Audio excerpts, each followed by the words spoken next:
Bonjour mes amis, et bienvenue au Pendu dans la Lune. Hello friends, if this is your first time to the Hanged Man in the Moon, welcome. Thank you for coming. I'm pleased to meet you. If you've been here before, thank you for returning. I'm truly honored.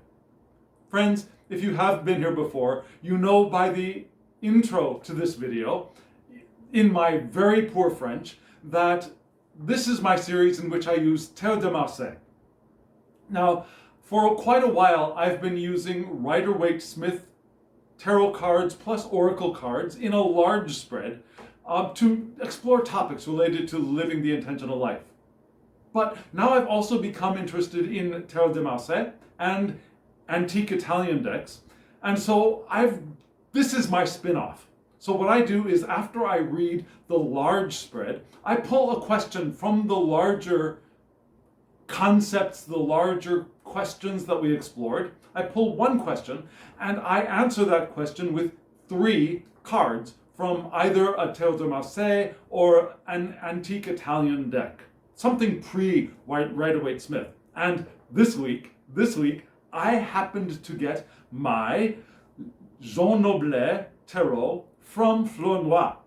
And it came with this, I purchased the leather pouch that matches it, and I am enamored with this deck. I love this deck. You saw the cards that I pulled from this deck, yeah? It's a fairly petite deck. Not as small as perhaps the Marshmallow Marseille or the Tarot Sirène, but it's a nice small deck. It's a little difficult to shuffle still, but I love this deck. So I really wanted to use it this week.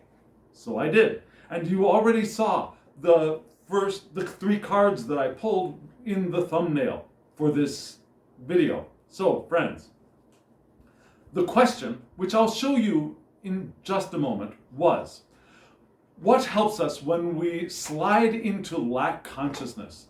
Yeah? One of the questions from the larger spread this week was about how our experience of lack, our experience of need, helps to propel us forward in living an intentional life sometimes. But getting from that feeling of lack and need to the next step can be difficult many times. So I asked the question, what helps us when we slide into lack consciousness to move forward? So friends, I will show you the question, I will show you the 3 cards that I pulled from the deck, and let's explore them together.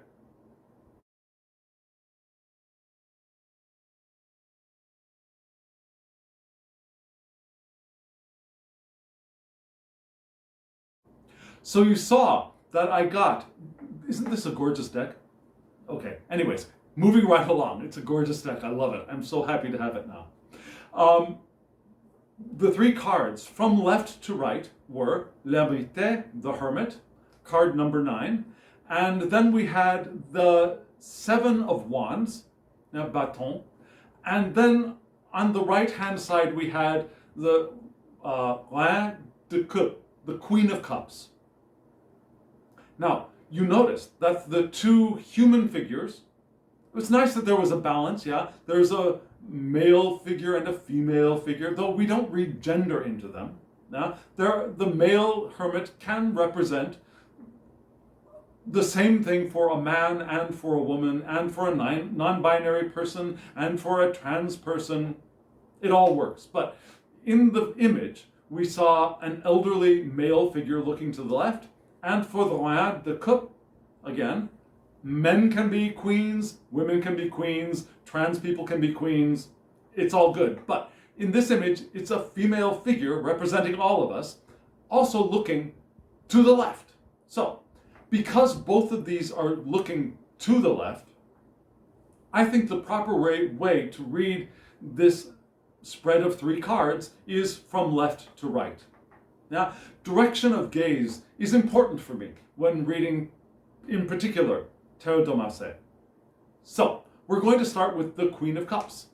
And the Queen of Cups, you see, holding a very large cup.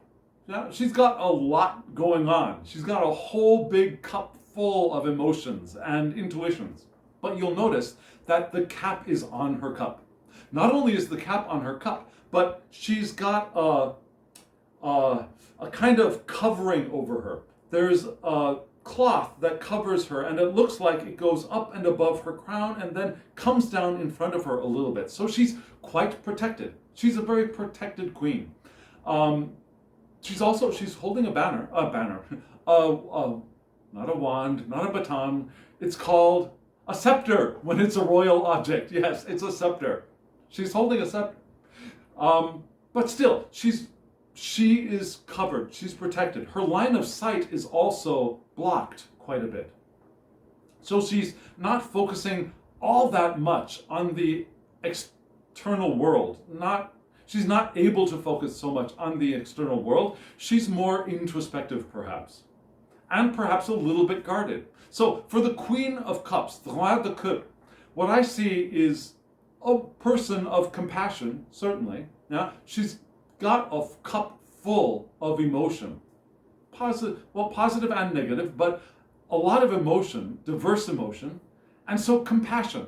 This is a person who understands what other people are going through. Might not be so directly involved in it, but understands. This is a card of someone who understands how to give comfort, to ease the suffering of others. The person of a calm persona with a rich inner world. Yeah? The Queen of Cups, again, she doesn't focus so much on the external world because the Queen has got a lot of stuff going on inside and pays attention to the inner life, the inner world. And it's a very rich inner world because of all the attention that the Queen pays to it. Yeah? Where our attention grows, energy flows. So her energy flows inside of her a lot. But she's also a little bit hidden. Yeah? The external is a little bit hidden from her, but primarily that's because she hides a little from the external world. She's attentive to her emotions. She opens her heart to give, but with boundaries. Yeah? She opens her heart, but only so much. Because her privacy is important to her, and she wants to protect herself, as she also reaches out to comfort others. She doesn't get involved in their lives, but she comforts others. Can you understand that difference? So, now remember, we're answering the question, what can help us when we slide into lack consciousness? And first, I guess, we want to pay attention to our inner world. What is causing us to feel lack? What is causing us to experience lack consciousness? Now, a lot of times, if someone were to ask us that when we feel lack, we would say, why am I feeling lack? It's because of all these numbers of things. I don't have this, I don't have this, I want this is gone, this was destroyed, someone took this. Now, we could rattle off a list of things that happened in the exterior world which we blame for our feelings of lack, of missing stuff, of poverty, of lack. So, then we realize that the feeling of lack is our creation. Now, it's something that we probably learned from our parents or from our grandparents or from people around us, from our friends. However, we are making the decision to evaluate our conditions and call them lackful. Because, in truth, we are living in an abundant universe. And we have, almost all of us, probably every one of us who is watching this video, who has a device to watch this, has enough to survive. Now we think survival, who wants to just survive? Of course. But there's more than that. There is more than that. This universe, we don't even have to go to the universe. This planet, we don't even have to go that far. The country you live in, the area around your home is abundant in resources. Now, maybe they're not on the list of things that you feel like you're that you're missing, but they are there. An abundance of resources is there. We have air. We have plenty of air. Almost everybody watching this video, I'm sure, has plenty of water to drink. And most likely, almost all of us, at least, have plenty of food to eat. Right there, we're abundant. And maybe even more abundant than some others of us on this planet, who may actually be feeling more abundant than we are. Our decision that we are lacking is a decision. We are living in an abundant universe. So, instead of blaming conditions for our feelings of lack, we want to first look into our inner world. What is causing us to feel lack? What are we attached to that we perhaps want to let go of? Or what is our belief system that is triggering or manifesting in a feeling of lack? So we want to embody our Queen of Cups. We want to investigate our inner realms, our emotional lives, and not pay so much attention to the external world. And then the next card, which she can see just barely around her large cup that she's holding in front of her face and the canopy over her. The next card, which she is facing, is the Seven of Wands. So we need to first investigate. We need to embody and fulfill the promise of the Queen of Cups before we can move forward into the Seven of Wands. The Seven of Wands. The Wands are cards of passion, creation, and action in the world. Now, for me, Pentacles are also action. They're the work. They're the daily jobs, the tasks, the stuff we do, as well as health, as well as material possessions. But they're the day-to-day work. The Wands are also our action that is beyond our daily tasks, beyond our day-to-day work, beyond our jobs, for example. For me, they're beyond the job. They are the action that we do in the world, the inspired action sometimes. Sometimes not so inspired, but sometimes inspired action. It's the energy, the life force that we have and that we move into the world creatively and passionately, sometimes sexually.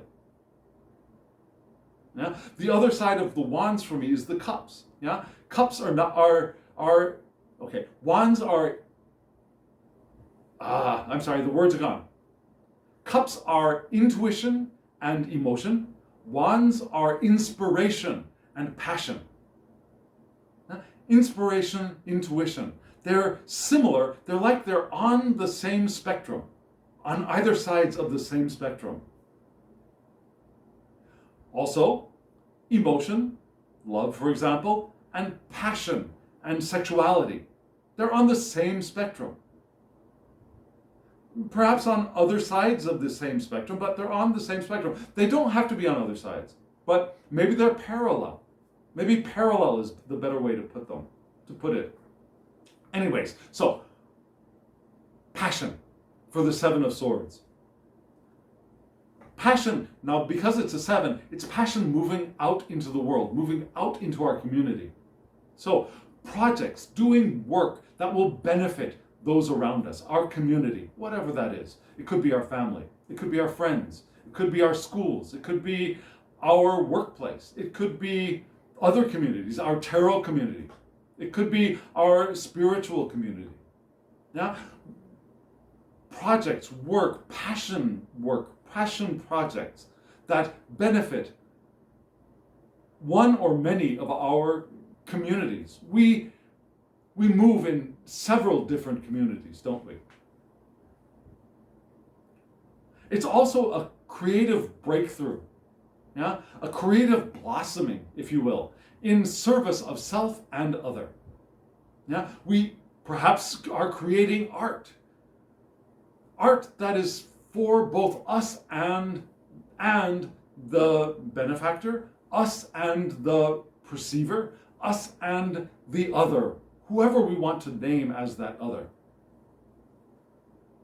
It's inspired actions. Now, I mentioned that, inspiration, inspired actions, and good leadership, because inspired action is very, inspiring. It inspires others. That's what I'm trying to say. Our inspired action inspires others, and that is the sign of a good leader. Yeah? Good leadership comes from inspired action, and that's from this Seven of Wands. It's also enthusiasm and openness to new possibilities, new creations. It's irresistible action as well. Irresistible action. When we think of living the intentional life, yeah, we think of following the powerful flow of intention. And the more open we are, the more radiant we feel, the more energized we are, the more we are able to open to the powerful flow of intention, the quicker we're moving forward towards those things that we've placed on our paths, yeah, those manifestations that we are moving towards. We decide we want to have this relationship. It goes onto our metaphoric river of intention, and the more open we are, the more we're flowing in the direction of that thing we want to experience. Right? And part of that is doing stuff. We came to these physical bodies to do stuff in the world. And there are different ways of doing stuff in the world. There are ways of buckling down and doing the work and efforting and getting the job done and forcing ourselves to do things. That's not an indication that we are flowing with the powerful force of intention. Another experience is feeling inspired to do something. And that something could be a piece of art, that something could be cleaning your room. Have you ever felt inspired to clean your room? Have you ever gone into your room and thought, you know, I'm going to get this reorganized or cleaned up, and I'm going to enjoy it. I'm going to pour myself into creating the environment that I want to exist in. Have you ever felt that? Have you felt how enjoyable the task has become? Have you realized afterwards that the results of the action were very pleasing to us, to you? That's inspired action, irresistible action. You just can't not do something. You're feeling too pulled towards doing it. That's the Seven of Wands as well. Yeah? It's that passion moving out into the world, and it's often moving out into the world to other people, but sometimes it's moving out because we're inspired and we can't help but not do something. So that's the next step. After we've taken care of our emotional response to the conditions that are around us, then we perhaps start feeling around for ways that we can do stuff that will serve others. Perhaps feel around for our inspiration to do something, to act, to create. Start feeling for where that passion that is always there, is always with us, where it resides and how we can feed it. And then the next card, the Hermit. How do we get from the Hermit to the Hermit, from this vibrant, passionate Seven of Wands? The Hermit. Do you see this guy, an old guy, holding a lantern with a walking stick? Not looking very mobile. I mean, sure, he can walk. He's got a stick to walk. But not exactly the chariot, right? This isn't a person who's moving quickly through life. This is a person who's stopped and is gazing. and contemplating, considering. Now, the Hermit is the card of reflection, right? It's the card of detachment from external circumstances. It's the card of contemplation, careful examination, self-examination, actually. Yeah? Now, that light is shining out, but it's also shining back at him. And often, when we see the Hermit, we see the inside of his clothes is a lighter color because the light is coming back into him. It's self-examination. It's a little different from the self-examination, emotional examination of the Queen of Cups. So that's why this is an interesting pair for the Queen of Cups, the Hermit. Now, also holding a closed container, but this is a closed container of light. Rather, whereas hers was a closed container of liquid, water, emotion. This is a closed container of light, of thought, of spirit. And it reflects back on the Hermit. Now, the Hermit can be a guide, yeah? Like the person in the dark holding the lantern for those behind them. It can be a guide. So we could do that. Yeah, we become the leader with the Seven of Wands. Our leadership capacity begins to grow, and we can continue with that as the guide, as the Hermit. Yeah? The Hermit sheds their light on the past. But, and some people see this, I do too, often, that the Hermit, while looking to the past, is willing to move into the unknown future. Now, his attention is on the past, so the future is unknown to him. And so some people see this Hermit as moving into the future backwards because they trust that they're going to be okay, that they're moving in the right direction as they move into the unknown because it's invisible to them. It's also the card of humility and wisdom. Now, humility is a delicate word. Yeah? When we say humility, especially in this case, we're not talking, I am a worm and no man, as Martin Luther said. That's not the humility of, I am nothing, I am unworthy of your love, yeah, I am not good enough. Not that kind of humility.